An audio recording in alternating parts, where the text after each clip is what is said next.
wasn't great news at all. What was really in the realm of speculation, whether there is a there is a pilot who was in Pakistan captivity, it has now been confirmed. Even the MEA spokesperson very categorically stated, with the Air Force official sitting next to him, that Pakistan is claiming that he's in custody. We've lost MiG, the pilot is missing in action. And it looks like our worst fears are coming true, and perhaps one of our pilots is in the custody of Pakistan Armed Forces. Now remember, how do things change from here on? Till yesterday, we kept saying this was a preemptive, non-military altercation. We did not engage with the Pakistan military, and we basically just busted a terror cell. With Pakistan now raising the offensive, and they have, and with one of our pilots now in captivity, we are in direct confrontation with the Pakistan military. The tension has escalated many-fold, and I think it's now up to the two sides to see how things can be tempered down and where do things go from here on. We also know there's an all-party meeting of every political party that's happening in Parliament as we speak. This kind of an altercation is not great news. What was in the realm of speculation, what was being reported according to the Pakistan media, has now been confirmed. That yes, one of the MiGs got destroyed and the pilot is missing in action. I don't know how damage will be controlled from here on. We've got to have an extremely mature and extremely sensible commentary to this. We don't want to flare tempers. We don't want to, flare sentiments. But it's important that this is an official confirmation that has come that one of our pilots allegedly is in Pakistan's custody. If we can get some more experts, I think we should go. Okay, I've got Maruf Raza on the phone line, and Maruf, this is an official confirmation now in the MEA briefing that one of our pilots allegedly missing and, as Pakistan claims, could be in their custody. So this is no more speculative. The MiG destroyed and the pilot missing could well be in Pakistan's custody. How do you read this? I mean, how much has tension escalated now?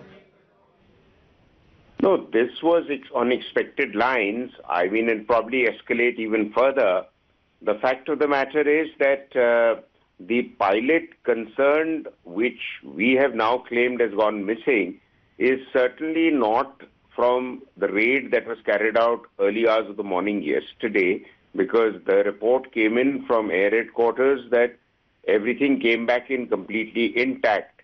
Since then, there has been a fair amount of activity along the line of control, which we had predicted even yesterday. In all those actions, there is a possibility that one of our pilots who may have been chasing intruding Pakistani aircraft went into Pakistani territory and probably got shot down. Now, the formal confirmation, whenever it comes, that's a separate issue, but the fact of the matter is that if a serving officer or a soldier is taken into custody in a hostile situation, Pakistan is bound by Geneva Conventions to offer them a certain amount of a dignity and a certain amount of basic care. Now, Pakistan will obviously not follow that, as we've seen in the case of Kulbhushan Jadhav, where Pakistan tends to abandon acceptance or respect for international law, whereas they claim that the UN resolution is an article of faith for them, which is also part of international law, which again they have not abided by, and that's where the confusion on Kashmir.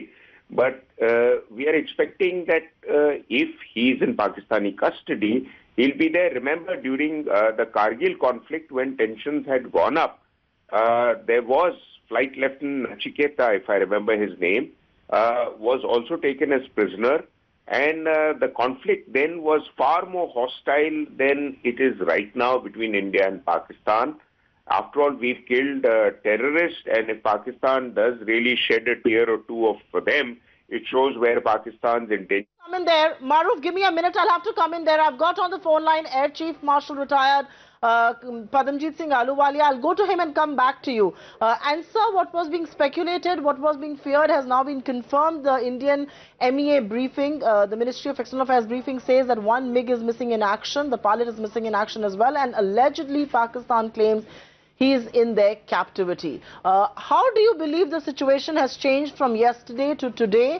Because yesterday it was a non-military preemptive action. We are now seeing an engagement with the armed forces where one of our pilots could well have been taken prisoner. This is what is very surprising, that yes, they were expected to come near the LOC, make it active on the ground and in the air. In the process, there were probably about 8 F-16s which came in. They delivered some ordnance close to the LOC without any damage whatsoever because it was an open ground. But what was known was that one F-16 actually went down and the pilot was seen ejecting with his parachute open about 3 kilometers or so inside their territory of the LOC. But the MiG-21s, which is very surprising as to how this MiG-21 came into the fray, because the interceptions were being done by the Su-30s. And there wasn't any discernible air-to-air conflict or combat. So this has to be now gone through about this MiG-21 and how the pilot has actually been captured. That means this MiG-21 must have gone down well into the Pakistani side of the LOC. So that is what has to be seen. And I think there will be more news on this in the coming hours. I've also got Air Chief Marshal Tipnis with me on the phone line, and please hold that line, sir. I'll come back to you in just a minute. But what happens next? According to the Geneva Convention, you've got to give adequate dignity and have to take care of anybody that you take in captivity. But what happens next, Air Chief Marshal Tipnis? What's the next, course of action that's going to follow? Officially speaking, does India have to be officially informed by Pakistan? What's the exchange of communication that happens just from a point of view where our viewers understand? Where does this altercation lead? I don't think I have the knowledge or the capacity to comment on what action we've taken in case a pilot has actually ejected over POK or any part of Pakistan. But what I would comment is that it is rather strange that we lost an aircraft, whether by in action or otherwise through an accident, that India didn't immediately declare that, we have had an ejection, we don't know, or there is an aircraft that is missing. Because I think at this time it is important to maintain our credibility. And in this credibility, that that if there is anything at all that Pakistan can take advantage of, they will. So if at all we have to preempt Pakistan doing that, and therefore an announcement from our side that an aircraft is missing, we believe it is something like that happened. And it is surprising that a class of aircraft like the MiG-21 is flying near the LOC or wherever it is. So it's rather strange. I'd like further details on this, so I cannot comment. That's the situation as I see it. I think we have to be upfront and not hide things. It is important that we don't lose credibility at any time. There are other reports of that the F-16 has been downed. I don't know. Unless we have credible evidence, I would not believe this or the other. But it is important that under no circumstances India lets its credibility diminish. Because we have been accusing Pakistan of diminishing, that they are always in denial, and we can't show that, that we are throwing stones in the glass house. It is very important that we admit whatever has happened and then comment on it. Thank you. Okay. Give me a minute, sir. I also have Lieutenant General Kamal Davar on the phone line with me. So obviously, I think the very important point that Air Marshal Tipnis was making was that we've got to be credible, we've got to put out every data and every information that we have. We cannot let Pakistan take advantage of whatever information is missing or whatever piece of the pie goes missing. But if I may ask you a more direct question, and a question that I think our viewers would like to know, because this is a terror camp that we busted, we did not get into a military altercation with Pakistan till yesterday. How significantly has the picture changed from yesterday to today? That's point number one.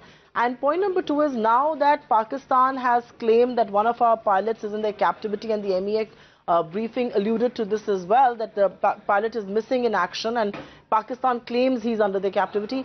What happens from here on? What kind of channels of communication get open? What is the official, next obvious step that is going to be taken? Can you help us understand that? First point is that you may recall even yesterday morning when you interviewed me, I mentioned to you that the Pakistani Air Force will retaliate at the time and place of the choosing. So they have retaliated, and all that talk about non-military targets and this, that, and the other. There is no great, thing saying that you can come in from the LOC, just make a sweep and go back.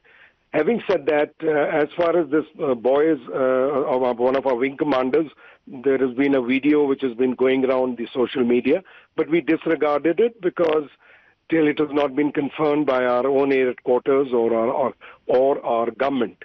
Now what happens is that he's been shot and he's now landed in Pakistan territory, and the Pakistanis have been saying that he is in their custody, as also they've been showing him talking and this, that, and the other. So now he'll have to be treated like a proper prisoner of war as per the Geneva Convention, and he doesn't have to be tortured or harassed and all. So these are normal things. He'll be treated like a prisoner of war, and I'm sure now that they have acknowledged that he's in their custody, they'll be doubly careful as far as their reputation is concerned. So, and then our foreign ministry official who briefed also mentioned that we are in touch. I'm sure the government of India will be in touch with the government of Pakistan, but that is a subsequent issue.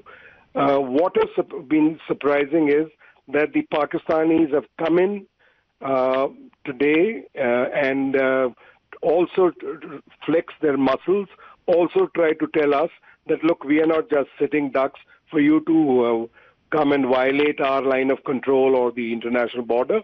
We can also do it. So in my assessment, I think the escalation will take place from both sides over the next few days till something else happens.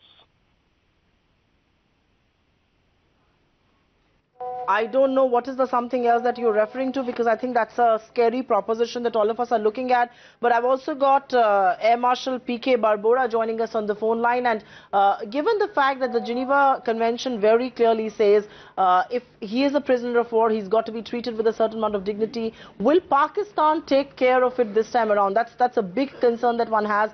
And at what stage will you see the government of Pakistan and the government of India begin a communication on this?